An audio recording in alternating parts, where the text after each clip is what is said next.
Mellifera, Serrana, Trigona, dorsata. Kalau Serrana gimana? Kalau Serrana itu lebah asli kita, lebah lokal yang biasa ada di gubuk-gubuk gitu ya, kecil-kecil begitu. Lalu lebah dorsata itu lebah hutan. Oh, iya, yang besar-besar itu. Iya. Nah, itu hasil madunya juga mau menghasilkan madu. Begitu. Nah, kalau yang sekarang nih yang lagi kita temuin di tempat ingin nih gimana? Begini. Trigona ini binatang apa ya? Lebah. Sebetulnya sejenis lebah, bukan apis ya. Binatang kecil yang tidak bersengat menghasilkan madu sebetulnya. Okay. Trigona itu atau disebut kelanceng ya. Atau disebut towel untuk Sundanya atau kelulut Kalimantan ya. Banyak di beberapa daerah juga beda-beda. Nah, lebah kecil ini disebut intelijen tercanggih karena dia mampu keluar masuk lubang kunci. Dan yang kedua, madunya ini adalah penghasil madu terbaik dunia. Madunya rasanya unik ya, asam organiknya tinggi, lalu dia betul jenisnya medical honey grade. Apa itu Pak? Medical honey grade itu madunya tidak hanya sekedar kesehatan, tetapi dia medical pengobatan dan penyembuhan untuk beberapa penyakit, utamanya untuk diabetes. Kenapa demikian?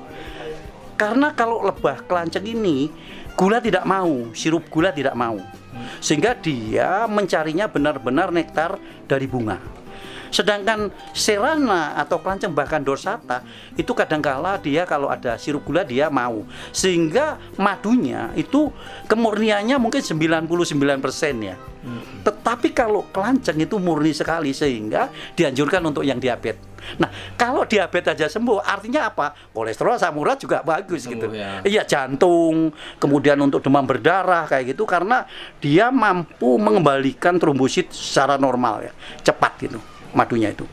Nah, kelebihannya teman-teman, kelanceng itu antara madunya sama tempat telurnya itu terpisah, sehingga kita di dalam manennya itu telur tidak terpanen ya.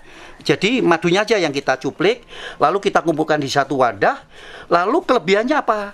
Panennya diperes, sehingga biang propolis itu membentuk flavonoid yang dapat digunakan untuk membunuh virus bakteri dalam tubuh.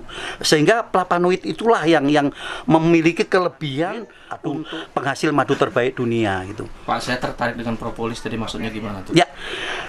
Begini. Di dalam sarang lebah ini, ini saya buka.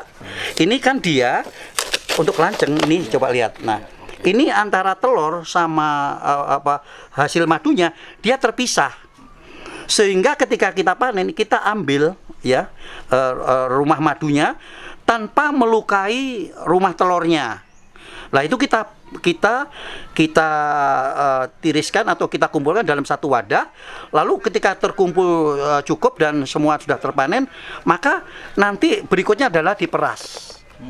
Nah, pemerasan itulah madu di dalam sarangnya itu yang disebut propolis itu sebetulnya. Jadi itu ampasnya ya Pak ya? Ampasnya itu propolis.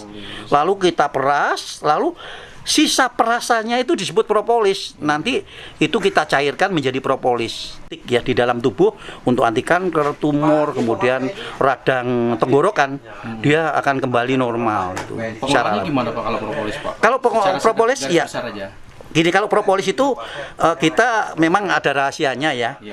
Kita titipkan aja kepada yang berwenang, lalu nanti karena ada rahasia untuk pencairannya kita titipkan 4 kilo jadi 1 liter, ongkosnya 300.000 gitu. Oh, ada khusus. Betul.